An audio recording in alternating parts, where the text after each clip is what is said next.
ಸ್ನೇಹಿತರೆ, ಸುಮಾರು ಜನ ನೋಡಿರಲ್ಲ. ಇದು ನೋಡ್ತಾ ಇದ್ರೆ ಹೆಂಗೈತೆ ಅಂತ ಹೇಳಿದ್ರೆ ಕೊತ್ಮೀರಿ ಸೊಪ್ಪು ತರಾನೇ ಐತೆ. ಕೊತ್ಮೀರಿ ಸೊಪ್ಪು ಅನ್ಕೊಂಡ್ಬಿಡ್ರಿ, ಇದನ್ನ ಪಾರ್ಸ್ಲೆ ಅಂತಾರಂತೆ. ನನ್ಗೂ ಗೊತ್ತಿಲ್ಲ, ದೇವರಾಣೆ ಇಂಥ ಬೆಳೆಗಳೆಲ್ಲ ಐತೆ ಅಂತ ಹೇಳ್ಬಿಟ್ಟು. ಅಂದ್ರೆ ಒಂದು ಫೀಲ್ಡ್ ಅಲ್ಲಿ ತಿಳ್ಕೊಳಕ್ ಇಳಿದ್ಮೇಲೆ ಹೋಗ್ತಾ ಇದ್ರೆ ವಿಭಿನ್ನವಾದ ಬೆಳೆಗಳೈತೆ. ನಮ್ಗೆ ಗೊತ್ತಿಲ್ದಿರೋ ಒಂದು ಸುಮಾರು ತರ ಬೆಳೆಗಳಿದಾವೆ. ಅದ್ರಲ್ಲಿ ಇದು ಒಂದು ಯಾರ್ದೋ ಒಬ್ಬ ರೈತರ ಮುಖಾಂತರ ಇದು ಇದೆ ಅಂತ ಗೊತ್ತಾಯ್ತು. ಮೈನ್ ಆಗಿ ಇದನ್ನ ಎಲ್ಲಿ ಬಳಕೆ ಮಾಡ್ತಾರೆ, ಮತ್ತೆ ಹೀಲ್ಡ್ ಪ್ರೈಸ್ ವೈಸ್ ಎಲ್ಲ ಏನಿರುತ್ತೆ, ಮತ್ತೆ ಯಾವ ರೀತಿ ಬೆಳಿಬೇಕು, ಎಷ್ಟು ದಿನಕ್ಕೆ ಬರುತ್ತೆ, ಇದೆಲ್ಲ ನನಗೂ ಐಡಿಯಾ ಇಲ್ಲ. ನಿಮ್ ಜೊತೆಗೆ ನಾನು ಆತರದಲ್ಲೇ ಇದ್ದೀನಿ. ಇದ್ರ ಬಗ್ಗೆ ತಿಳ್ಕೊಳ್ಳೋದಕ್ಕೆ ಫಾರ್ಮರ್ ಜೊತೆ ಇಂಟ್ರಾಕ್ಟ್ ಮಾಡ್ಬಿಟ್ಟು ಇದ್ರ ಬಗ್ಗೆ ಒಂದು ಮಾಹಿತಿ ತಗೋಣ ಬನ್ನಿ. ಅಣ್ಣ ನಮಸ್ಕಾರ. ಅಣ್ಣ ಸರ್ ನಮಸ್ತೆ. ಅಣ್ಣ ಈ ಬೆಳೆ ಬಂದು ನಾನು ಇವತ್ತೇ ನೋಡ್ತಾ ಇರೋದು.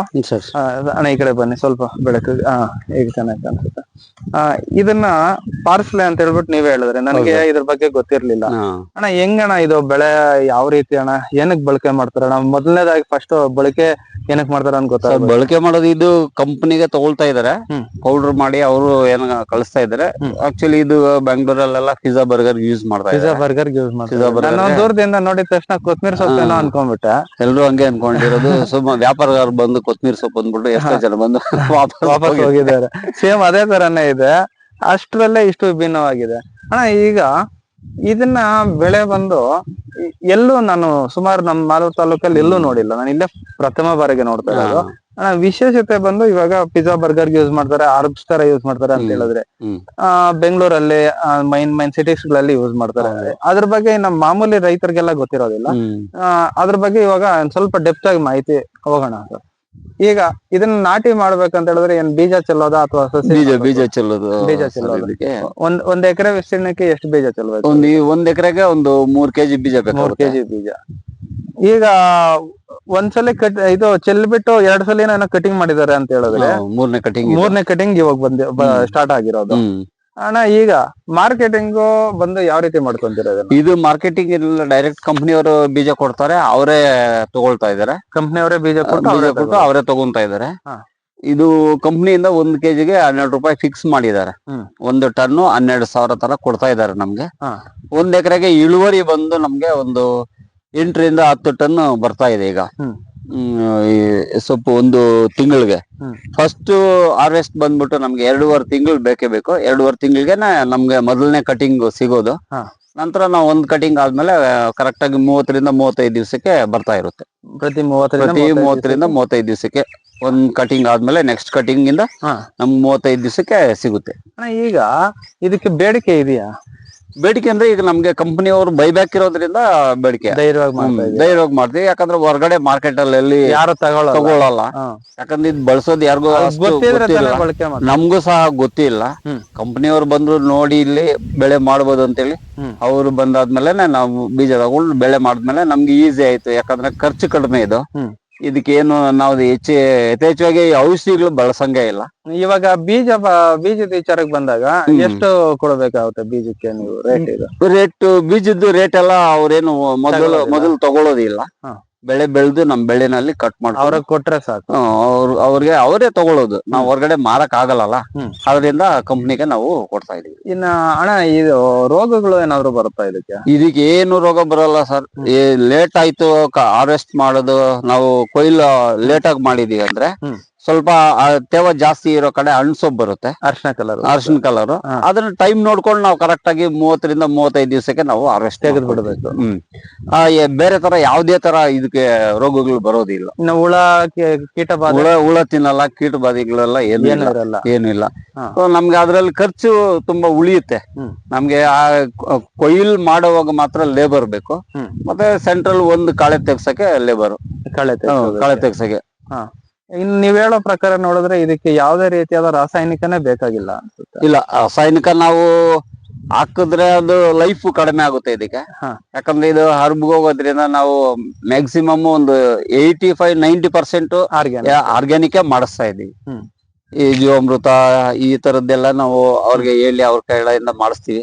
ಸೊ ಮಾಡ್ಕೊಳಕ್ ಆಗದೆ ಇರೋಂಥವ್ರು ಬೇರೆ ಕಡೆ ಮಾಡೋ ಅಂತ ಕಡೆ ಇರುತ್ತೆ, ಅಂತ ಕಡೆ ಹೇಳ್ತೀವಿ, ಅವ್ರು ತಗೊಬಂದು ಸ್ಪ್ರೇ ಮಾಡ್ಕೊಳ್ತೀವಿ. Super sir. ಆಮೇಲೆ ಅಣ್ಣ ಇನ್ನ ಪಾರ್ಸ್ಲೆನಲ್ಲಿ ಒಂದು ಬೇರೆ ತರ ವಿಧಗಳು ಇದೆ ಅಂತ ಹೇಳಿದ್ರು, ಅದು ಯಾವ ಯಾವ ರೀತಿ ಇರುತ್ತೆ ಅಂತ ಏನಾದ್ರು ಸರ್ ಇದು ಪಾರ್ಸಲಿನಲ್ಲಿ ಬಂದ್ಬಿಟ್ಟು ನೋಡಿ, ಇದು ಪ್ಲಾಟ್ ಇದೆ ಎಲ್ಲ ಇದು. ಹ್ಮ್.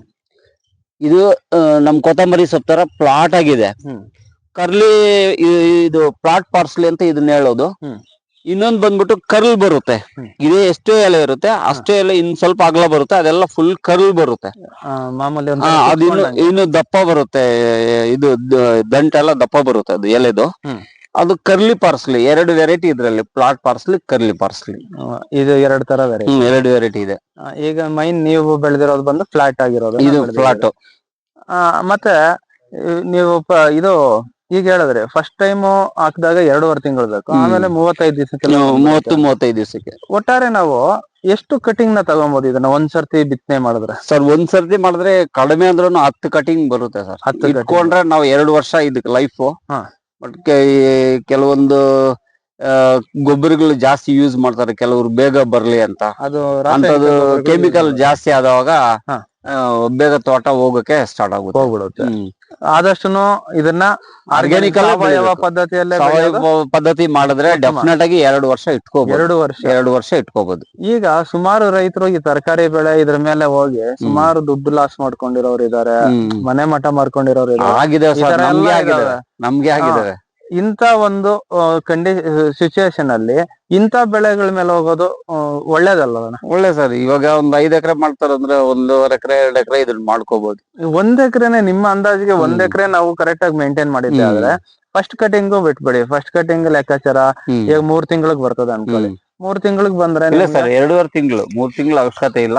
2.5 ತಿಂಗಳು ಹಾರ್ವೆಸ್ಟ್ ಆಗೋಗ್ಬೇಕು. ಇವಾಗ ಫಸ್ಟ್ ಬಿಟ್ಟಾಕಿ, ಫಸ್ಟ್ ಬಂದು ಡಿಲೇ ಆದ್ರೂ ಚಿಂತೆ ಇಲ್ಲ. ಒಂದು 8 ಟನ್ ತಗೊಂಡಾಗ 12 ರೂಪಾಯಿ ಬೆಲೆ ಅಂತ ಹೇಳಿದ್ರೆ ಕೆಜಿಗೆ ನಮ್ಗೆ ಆಲ್ಮೋಸ್ಟ್ ಒಂದು 96,000 ಬರುತ್ತೆ. ಈಗ ಆಮೇಲೆ ನೆಕ್ಸ್ಟ್ 35 ದಿನಕ್ಕೆ ಬರುತ್ತೆ. ಯಾವ ಗೌರ್ಮೆಂಟ್ ಎಂಪ್ಲಾಯಿಗೆ ಏನು ಕಮ್ಮಿ ಇಲ್ಲ ಈ ಬೆಳೆ ಮಾಡ್ಕೊಂಡ್ಬಿಟ್ರೆ. ಕರೆಕ್ಟ್ ಆಗಿ ಮೇಂಟೈನ್ ಮಾಡ್ಕೊಂಡ್ರೆ ಸರ್ ಡೆಫಿನೆಟ್ ಆಗಿ ಇದು ಒಂದು 50,000 ರೂಪಾಯಿ ನಾವು ಉಳಿತಾಯ ಮಾಡ್ಬೋದು. ಒಂದ್ ತಿಂಗಳು ಒಂದು 35-40 ದಿನದ ಒಳಗಡೆ ಒಂದು 50,000ದಿಂದ 1,00,000 ರೂಪಾಯಿ ಅರ್ನ್ ಮಾಡ್ಬೋದು. ಏನು ತೊಂದರೆ ಇಲ್ಲ. ಏನು ತೊಂದರೆ ಇಲ್ಲ. ನೋಡಿದ್ರಲ್ಲ, ನಮ್ಗೆ ಇನ್ನೊಂದ್ ಏನಂದ್ರೆ ಒಂದ್ಸತಿ ನಾವು ಇದನ್ನ ಬೆಳೆ ಹಾಕಿದೀವಿ ಅಂದ್ರೆ ಅದು 1 ವರ್ಷನೇ ಇರ್ಲಿ, ವರ್ಷ ತನಕ ನಾವು ಉಳುಮೆ ಮಾಡೋದು ಮತ್ತೆ ಬೆಳೆ ಹಾಕೋದು ಅದ್ರಲ್ಲೇ ನಮ್ಗೆ 15 ದಿವಸ 20 ದಿವಸ ಟೈಮ್ ವೇಸ್ಟ್. ಮತ್ತೆ ಉಳುಮೆ ಮಾಡೋದಕ್ಕೆ ಅದು ಎಲ್ಲ ಖರ್ಚು ಜಾಸ್ತಿ ಬರ್ತಾ ಇರುತ್ತೆ. ಇದು ಒಂದ್ಸರ್ತಿ ಆಗ್ಬಿಟ್ರೆ ನಮ್ಗೆ 1.5 ವರ್ಷ ಇದೆ ಟೆನ್ಷನ್ ಇಲ್ಲದೆ ಯಾವ್ದಾವ್ದು ಕಟಿಂಗ್ ಆಗಿದ ತಕ್ಷಣ ಮತ್ತೆ ಅದಕ್ಕೆ ಕಳೆ ತೆಗೆದು ಗೊಬ್ಬರ ಕೊಟ್ಟು ಆರಾಮಾಗಿ. ಯಾವ ರೀತಿ ಕಟ್ ಮಾಡ್ತೀರಾ ಸರ್? ಕುಡ್ಗೋಲಲ್ಲೇ ಸೇಮ್ ನಾವು ಪುದೀನ ಹೆಂಗ್ ಕಟ್ ಮಾಡ್ತೀವಿ ಹಂಗೆ ಕಟ್ ಮಾಡ್ತೀವಿ. ಪುದೀನ ಕಟ್ ಮಾಡ್ತಾರೆ ಕೆಲಸ. ಮತ್ತೆ ಕಟ್ಬೇಕು ಅದೆಲ್ಲ ಏನು ಇಲ್ಲ. ಪುದೀನ ಇದೆಲ್ಲ ಮಾರ್ಕೆಟಿಂಗ್ ಯಾವ ರೀತಿ ಇದು ಕಂಪ್ನಿಯವರು ಅವರೇ ಗಾಡಿ ಕಳಿಸ್ತಾರೆ. ಏನ್ರಲ್ಲಿ ತುಂಬ್ತೀರಾ? ಅವ್ರ ಟೆಂಪೋನಲ್ಲಿ ಅಲ್ಲ ಕ್ರೇಟ್ಗಳಿಗೆ ಇಲ್ಲ ಕ್ರೇಟ್ಗೆಲ್ಲ ಏನಾಗಲ್ಲ, ಹಂಗೆ ಬಲ್ಕ್ ಆಗಿ ನಾವು ತುಂಬ್ತೀವಿ. ಹಂಗೆ ಎತ್ಕೊಂಡೋಗಿ ತುಂಬೋದು ಅಷ್ಟೇ. ಕಟ್ಟೇನು ಏನ್ ಕಟ್ಟಂಗೆ ಇಲ್ಲ. ವೆಹಿಕಲ್ ಅವ್ರದೇ. ನಾವೇನು ತಲೆ ಕೆಡಿಸೋಂಗಿಲ್ಲ, ಕೊಯ್ದು ಕೊಟ್ರೆ ಸಾಕು. ಕೊಯ್ದ್ಬಿಟ್ಟು ಟೆಂಪೋಗ್ ಹಾಕಿ ನಾವು ಬೇಕಂದ್ರೆ ಇಲ್ಲೇ ತೂಕ ಮಾಡಿ ಕಳ್ಸ್ಬೋದು. ಇಲ್ಲಾಂದ್ರೆ ಇದ್ರಲ್ಲಿ ಕಂಪ್ನಿದ್ ಪೇಮೆಂಟ್ ಇರುತ್ತೆ, ಕಂಪ್ನಿ ಪೇಮೆಂಟ್ ಅಲ್ಲೇ ಮಾಡ್ಕೊ. ಕಂಪ್ನಿ ಪೇಮೆಂಟ್ ಅಂತ ಹೇಳಿದ್ರೆ ಈಗ ಈ ಪೇಮೆಂಟ್ ವಿಚಾರಕ್ಕೆ ಬಂದಾಗ ಕೆಲವೊಂದು ಕಂಪ್ನಿಗಳವರು, ಯಾಕಂದ್ರೆ ನನ್ ವಿಡಿಯೋ ಯಾವ್ದೋ ಒಂದ್ ಹಾಕಿದ್ದೆ ಬೈಬ್ಯಾಕ್ ಆಪ್ಷನ್, ಅದ್ರಲ್ಲಿ ಕೆಲವೊಂದು ಕಾಮೆಂಟ್ಸ್ ಬಂದಿದೆ, ಇದೆಲ್ಲ ಫೇಕು, ಅಮೌಂಟ್ಗಳು ಬರೋದಿಲ್ಲ ಅಂತೆಲ್ಲ ಹೇಳ್ತಾರೆ. ನಿಮ್ಗೆ ಏನಾದ್ರು ಆ ರೀತಿ ಎಕ್ಸ್ಪೀರಿಯನ್ಸ್? ಸರ್ ನಮ್ಗೆ ಎಕ್ಸ್ಪೀರಿಯನ್ಸ್ ಅಂದ್ರೆ ಇದು ಫೇಕ್ ಅಂತ ಹೇಳೋದು ಇಲ್ಲ. ಯಾಕಂದ್ರೆ ನಾವು 10 ಕಟಿಂಗ್ ನಾವು ತೆಗೆದು ಕಂಪ್ನಿಗೆ ನಮ್ ತೋಟದಲ್ಲ ನಾವು ಬೆಳೆದು ಕೊಟ್ಟಿದ್ವಿ. ಇನ್ ಟೈಮ್ ಪೇಮೆಂಟ್ ಆಯ್ತು. ಯಾವ ತರ ಕೊಡ್ತಾರ ಅಂದ್ರೆ 15ರಿಂದ 20 ದಿವಸಕ್ಕೆ ಪೇಮೆಂಟ್ ಕೊಡ್ತಾರೆ. ತಕ್ಷಣ ನಾವು ಮಾರ್ಕೆಟ್ ಹೋಗಿ ಟೊಮೊಟೊ ತರಕಾರಿಗಳು ಮಾರಿ ಇಮಿಡಿಯೇಟ್ ಆಗಿ ಹಂಗೆ ನಮ್ಗೆ ಹೆಂಗೆ ಕ್ಯಾಶ್ ಕೊಡ್ತಾರ ಆತರ ಇಲ್ಲಿ ಕೊಡೋದಿಲ್ಲ. ಅವ್ರದೇ ಅಂತ ಒಂದು ಪಾಲಿಸಿ ಇಟ್ಕೊಂಡು 15 ದಿವಸದಿಂದ 20 ದಿವಸ ಒಳಗಡೆ ನಮ್ ಪೇಮೆಂಟ್ ಆ ರೈತರ ಅಕೌಂಟ್ಗೆ ಕೊಡ್ತಾ ಇದ್ದಾರೆ. ಆ ರೈತರ ಅಕೌಂಟ್ಗೆ ಸೇರ್ಬಿಡ್ತದೆ. ಇದರಲ್ಲಿ ಯಾವ್ದೇ ರೀತಿಯಾದ ಕಮಿಷನ್ ಬೇಸ್ಡ್ ಇದು ಏನಿಲ್ವಾ? ಏನಿಲ್ಲ ಸರ್, ಇದರಲ್ಲೆಲ್ಲ ಏನಿಲ್ಲ. ಕಂಪನಿಯವ್ರು ನೋಡ್ಕೊಂತಾರೆ, ಕಂಪನಿಗೆ ಡೈರೆಕ್ಟ್ ಆಗಿ ಅವರೇ ಬೈ ಮಾಡ್ತಾರೆ. ನಿಮ್ಮ ಐಟಮ್ ಹೋಯ್ತು ಅಂತ ಹೇಳಿದ್ರೆ ನಿಮ್ಗೆ ಅಕೌಂಟ್ಗೆ ಅಮೌಂಟ್ 15ರಿಂದ 20 ದಿವಸ ಒಳಗಡೆ ಕೊಡ್ತಾರೆ. ನಮ್ಗೆ ಸ್ಟಾರ್ಟಿಂಗ್ ಅಲ್ಲಿ ಹೋದಾಗ ಏನ್ ತೂಕ ಬಂದಿರುತ್ತೋ ಅದೆಲ್ಲ ಕೌಂಟ್ ಇರುತ್ತೆ. ಅದ್ರ ತೂಕದ ಪ್ರಕಾರ ನಮ್ಗೆ 12 ರೂಪಾಯಿ ಲೆಕ್ಕ ಮಾಡಿ ನಮ್ ಪೇಮೆಂಟ್.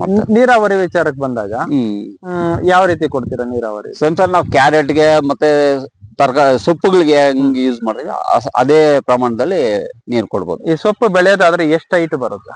ಸೊಪ್ಪು ಇದು ಮಿನಿಮಮ್ ನಮ್ಗೆ 1 ಅಡಿ 1.5 ಅಡಿ ಸೊಪ್ಪು. 1 ಅಡಿ 1.5 ಅಡಿ. ನಾನು ಅದೇ ಇಷ್ಟಿಷ್ಟ ಐತಲ್ಲ, ಇದರಲ್ಲಿ ಎಷ್ಟು ಟನ್ ಬರ್ತದೆ? ಇಲ್ಲ ಸರ್, ಈಗ ಇದು ಕಟ್ ಮಾಡಿ ಒಂದು 12 ಡೇಸ್ ಆಗಿದೆ. 12-15 ಡೇಸ್. ಹಾಗಾದ್ರೆ ಇನ್ನೊಂದು 10 ದಿನ 15 ದಿನ ಬಿಟ್ರೆ ಎಲ್ಲ 15 ದಿವಸಕ್ಕೆ ಸರ್ ನೆಲ ಎಲ್ಲ ಏನು ಕಾಣೋದಿಲ್ಲ, ಫುಲ್ ಕವರ್ ಆಗುತ್ತೆ. ಸೊಪ್ಪು ಮಿನಿಮಮ್ ಇದರಲ್ಲಿ ಒಂದು 8.5-9 ಟನ್ ಸೊಪ್ಪು ಬರ್ತಾ ಇದೆ. ಇದು 1 ಎಕರೆ ಇದೆ. ಈಗ ಈ ತೆಂಗಿನ ತೋಪಲ್ಲಿ ಹಾಕಿದ್ರೆ ನೆರಳೆಲ್ಲ ಆಗುತ್ತಾ ಇದು? ಇಲ್ಲ ಸರ್, ಇದು ಸ್ವಲ್ಪ ಕಡಿಮೆ ಇದೆ. ಫುಲ್ ತೆಂಗಿನ ಮರ ನೆರಳಿದ್ರೆ ತೂಕ ಕಡಿಮೆ ಬರುತ್ತೆ, ಫೀಲ್ಡ್ ಬರೋದಿಲ್ಲ. ಸೊಪ್ಪು ಮಾಮೂಲಿ ಸೊಪ್ಪು ಬರುತ್ತೆ, ಏನ್ ಸೊಪ್ಪದೇನ್ ತೊಂದ್ರೆ ಇಲ್ಲ. ಬಟ್ ತೂಕದ ಅಂಶ ಕಡಿಮೆ ಬರುತ್ತೆ. ಆದ್ರಿಂದ ಓಪನ್ ಏರಿಯಾ ಇದ್ರೆ ಏನು ಈಲ್ಡ್ ಇದ್ರಲ್ಲಿ ಇನ್ನೂ 1-2 ಟನ್ ಜಾಸ್ತಿ ತೆಗಿಬೋದು. ನೀರು ಇವಾಗ ದಿನ ಕೊಡ್ಬೇಕಾ ಇದಕ್ಕೆ? ಡೈಲಿ ಕೊಡ್ತೀವಿ. ದಿನ 1 ಅವರ್ ಕೊಡ್ತೀರಾ? 1 ಅವರ್ 1.5 ಅವರ್ ಕೊಡ್ತೀವಿ. ಮಳೆಗಾಲದಲ್ಲಿ ಏನ್ ತೊಂದ್ರೆ ಆಗಲ್ಲ. ನಾವ್ ಅದಕ್ಕಂತೆ ನಾವು ಬೆಡ್ ಮಾಡ್ಕೊಳ್ತೀವಿ. ನೀರೆಲ್ಲ ಆಚೆ ಹೊರಟೋದು. ಸೇಮ್ ನಾವು ಕ್ಯಾರೆಟ್ ಗೆ ಏನ್ ಫಾರ್ಮೇಶನ್ ಮಾಡ್ತೀವಿ ಅದೇ ತರ ಮಾಡ್ಕೊಂಡ್ರೆ ಇದು ಏನು ತೊಂದ್ರೆ ಆಗಲ್ಲ. ರೈನ್ ಸೀಸನ್ ಅಲ್ಲೂ ಏನ್ ತೊಂದ್ರೆ ಆಗಲ್ಲ, ಸಮ್ಮರ್ ಅಲ್ಲೂ ಏನ್ ತೊಂದ್ರೆ ಆಗಲ್ಲ. ಒಟ್ಟಾರೆ ಇವಾಗ ನೀವು ಎಷ್ಟು ಕ್ರಾಪ್ ತೆಗೆದಿದ್ದೀರಾ? ಅಂದ್ರೆ ಇದನ್ನ ಬಿಡಿ, ಇದಕ್ ಮುಂಚೆ ಸರ್ ನಾನು ಕರೆಕ್ಟ್ ಆಗಿ ಒಂದು 8-9 ಕಟಿಂಗ್ ಕೊಟ್ಟಿದ್ದೀವಿ ಸರ್ ಒಂದ್ ತೋಟದಲ್ಲಿ. Super sir. ಈಗ ಇದು 2ನೇ ಬ್ಯಾಚ್, ಇದು 3ನೇ ಕಟಿಂಗ್. ಈಗ 3ನೇ ಕಟಿಂಗ್. ತುಂಬಾನೇ ಸಂತೋಷ ಸರ್. ಇಷ್ಟೆಲ್ಲ ಮಾಹಿತಿ ಬಂದು ಅದು ವೆರೈಟಿ ಅಂದ್ರೆ ಡಿಫ್ರೆಂಟ್ ಆಗಿರೋ ಒಂದು ಇದ್ರ ಬಗ್ಗೆ ಮಾಹಿತಿ ಕೊಡೋದು ಕಡಿಮೆನೆ. ಎಲ್ಲಿ ಮಾಹಿತಿ ಕೊಟ್ರೆ ಇನ್ನೊಬ್ರು ಬೆಳಿತಾರ ಅನ್ನೋದು ಮಾಡ್ಲಿ ಸರ್. ಏನಾದ್ರೂ ಮಾಡ್ಬೋದು. ನಿಮ್ ನಂಬರ್ ನಾವು ಯೂಸ್ ಮಾಡಬಹುದಾ? ಇದನ್ನಲ್ಲಿ ಡಿಸ್ಕ್ರಿಪ್ಷನ್ ಅಲ್ಲಿ ಹಾಕೋತೀವಿ. ಯಾರಾದ್ರೂ ಫಾರ್ಮರ್ಸ್ ಏನಾದ್ರು ಕಾಲ್ ಮಾಡಿದ್ರೆ ಬೇಜಾರ್ ಬೀಳ್ದೆ ಒಂದ್ ಸ್ವಲ್ಪ ಅವ್ರಿಗೆ. ಇಲ್ಲ ಸರ್, ಮಾಡಿದ್ದಾರೆ. ಇದಕ್ ಮುಂಚೆ ಫಾರ್ಮರ್ ಬೇರೆಯವರೆಲ್ಲ ಕೇಳಿದ್ದಾರೆ, ನಾವು ಇನ್ಫಾರ್ಮ್ ಮಾಡಿದ್ದೀವಿ. ಹಾಸನ್ ಕಡೆಯವರು, ಬೇರೆ ಕಡೆಯವರೆಲ್ಲ ಮಾಡಿದ್ದಾರೆ, ಮಾಹಿತಿ ಕೊಟ್ಟಿದೀವಿ. ಆಲ್ರೆಡಿ ಮಂಡ್ಯ ಕಡೆಯವರೆಲ್ಲ ಈಗ ಆಲ್ರೆಡಿ ಆ ಕಡೆ ಬೆಳೀತಾ ಇದಾರೆ, ಕೊಡ್ತಾ ಇದಾರೆ, ಸಪ್ಲೈ ಕೊಡ್ತಾ ಇದ್ದಾರೆ. ಖಂಡಿತ ಸರ್. ಇಷ್ಟೆಲ್ಲ ಮಾಹಿತಿ ನಮಗೆ ಕೊಟ್ಟಿದ್ದಕ್ಕೆ ನಮ್ ಚಾನಲ್ ಕಡೆಯಿಂದ, ಸಬ್ಸ್ಕ್ರೈಬರ್ಸ್ ಕಡೆಯಿಂದ, ನನ್ನ ಕಡೆಯಿಂದ ನಿಮ್ಗೆ ಒಂದು ಧನ್ಯವಾದಗಳು ಸರ್. Thank you sir.